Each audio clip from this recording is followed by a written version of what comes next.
అనుకుంటున్నారు? అందరికీ నమస్కారం అండి. ఈ సందర్భంగా నేను మీకు ఒక ముఖ్యమైన విషయం చెప్పాలి.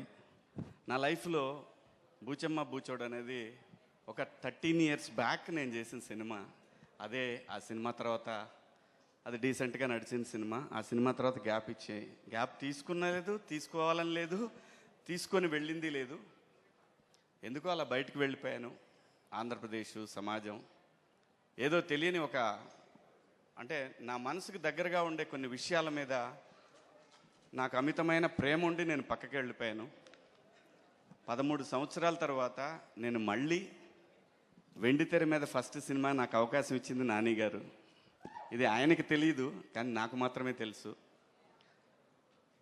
అంటే డబ్బుల కోసం అయితే నేను ఎప్పుడూ చేసేవాడిని, చాలా సినిమాలు చేసేవాడిని, చాలామంది దగ్గరికి వెళ్ళేవాడిని. నేను వెళ్ళి అడిగితే నాకు అవకాశాలు ఇచ్చేవాళ్ళు కూడా ఉన్నారు. కానీ నేను ఈ పరిశ్రమకు వచ్చిన తర్వాత ప్రతి అవకాశం నా దగ్గరకు వచ్చింది. అది నా అదృష్టం. సో అలాగే ప్రయత్నం చేద్దాం అనుకుని సొంతగా ఓ సినిమా స్టార్ట్ చేద్దాం అనుకున్నా కూడా ప్రకృతి నాకు సహకరించలా.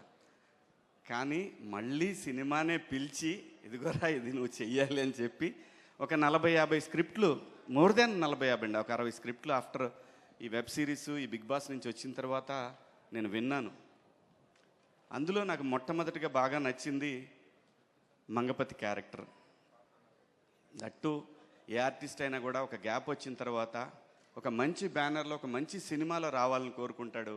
భగవంతుడు నాకు ఆ విధంగా నానిగారి బ్యానర్లో నాకు ఈ అవకాశం ఇచ్చినందుకు నానిగారికి ఆ భగవంతుడికి ఇద్దరికీ కృతజ్ఞతలు తెలియజేసుకుంటున్నాను. ఇంకా ఈ సినిమా విషయానికి వస్తే, ప్రపంచంలో ఏ సినిమా ఆడినా, అందులో తెలుగు సినిమా ఏది ఆడినా కూడా మీరు పాన్ ఇండియా లేదంటే బాహుబలి 1, 2, పుష్ప, ఎదర్ దసరా ఆర్ నాని గారు ఎనీ ఫిలిం బ్లాక్ బస్టర్ అయిన ఏ సినిమాలో అయినా కామన్గా ఉండే ఒకే పాయింట్ ఎమోషన్, ఫ్యామిలీ లేకుండా ఏ సినిమా బ్లాక్ బస్టర్ అవ్వలేదు ఇంతవరకు కూడా. ఎక్కడా కూడా ఫ్యామిలీ ఎమోషన్ లేకుండా ఏ సినిమా కూడా, రేర్గా అప్పుడప్పుడు జరుగుతూ ఉంటాయి.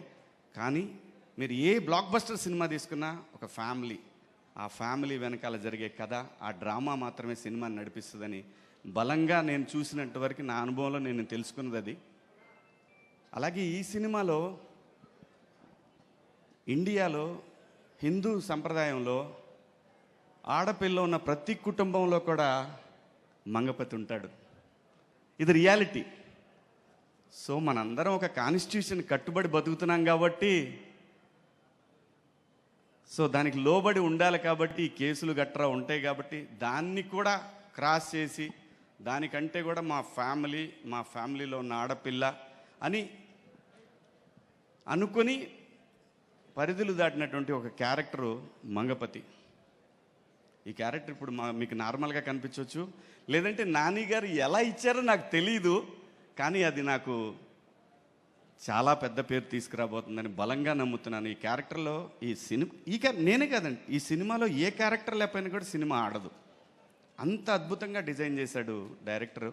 అలాగే దాన్ని యాక్సెప్ట్ చేసిన నాని గారు, నిజంగా నాని గారి బ్యానర్ మనస్ఫూర్తిగా నేను ఓ సూపర్ గుడ్ ఫిలిమ్స్ లాగా కొత్త డైరెక్టర్లకి చాలామందికి పిలిచి చౌదరి గారు స్క్రిప్ట్ విని ఆ డైరెక్టర్ మీద వదిలేశారు. అలాగే ఈ సినిమాకి కూడా చూశాను నేను, ఎందుకంటే నేను ప్రొడక్షన్ చేస్తాను.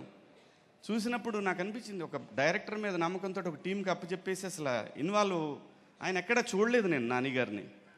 సో నేను అది ఆర్బి చౌదరి గారి కాంపౌండ్లో చూశాను. ఒక డైరెక్టర్ మీద నమ్మాడు అంటే నమ్మి ఇచ్చేసిన తర్వాత ఇంకా దాంట్లో ఎటువంటి వేలు పెట్టకుండా సినిమాని అలా అలవకగా కంప్లీట్ చేశారు ఈ సినిమా. దాంట్లో దీప్తి గారి సపోర్ట్ కూడా చాలా ఉంది ఈ సినిమాకి. దీప్తి గారు మరి బ్రదర్ కోసం అని కాకపోయినా సినిమా మీద ప్యాషన్ తోటి సినిమాకి వర్క్ చేశారు ఆవిడ కూడా. అలాగే ప్రొడ్యూసర్ గారు ఎప్పుడు రాలేదు సెట్కి, అసలు ఎప్పుడు నేను చూడలేదు ఆవిడని, మేడంని. సో చాలా మంచి సినిమా అండి, చాలా మంచి సినిమా. అందరూ ఎంత బాగా చేశారంటే వాళ్ళిద్దరిని చూస్తే నాకు ఆ ఫ్రెష్ లవ్, మనం కూడా ఒకసారి వెనక్కి భగవంతుడు అవకాశం ఇస్తే వెనక్కి వెళ్ళి ఒక లవ్ స్టోరీ క్రియేట్ చేయాలి, మనమే పర్సనల్ లైఫ్లో ఒక లవ్ స్టోరీ ఉంటే బాగుంటుంది అని అనిపించేంత బాగుంది వాళ్ళ లవ్ స్టోరీ. నాకు కథ చెప్పినప్పుడు కూడా నాన్న ఇవన్నీ లవ్ స్టోరీ కదా, ఇది కోర్టు ఏంటి అని అన్నా నేను. నాకు అంత నచ్చింది వాళ్ళిద్దరి క్యారెక్టర్లు. అలాగే ప్రతి ఒక్క క్యారెక్టర్ కూడా అంత బాగా డిజైన్ చేశాడు దర్శి. తనది ఒక డిఫరెంట్ టైమింగ్ అనమాట దర్శిది. ఏంట్రా ఇతను స్లోగా చేస్తాడు అంటే మాట్లాడ్డా అంటే స్క్రీన్ మీద చూసినా నాకు అర్థమైంది, ఓకే తనది ఒక స్టైల్ చాలా బాగుంది. అందరూ ప్రతి ఒక్క పాత్రని అద్భుతంగా చేశారు. ఈ సినిమాలో స్క్రీన్ మీద కాకుండా బ్యాక్గ్రౌండ్ హీరోస్ అంటే first Dinesh, second music director. వీళ్ళిద్దరి సహకారంతో ముందుకు నడిపిన డైరెక్టర్. వీళ్ళ ముగ్గురు ఈ సినిమాకి పెద్ద ఎసెట్ అండి, నమ్మండి. ప్రతి సీను కూడా ఎంత బాగా తీశారంటే ఈ మధ్యకాలం అంటే నేను చేసింది ఫస్ట్ సినిమాలండి, ఈ మధ్యకాలంలో అని కాదు.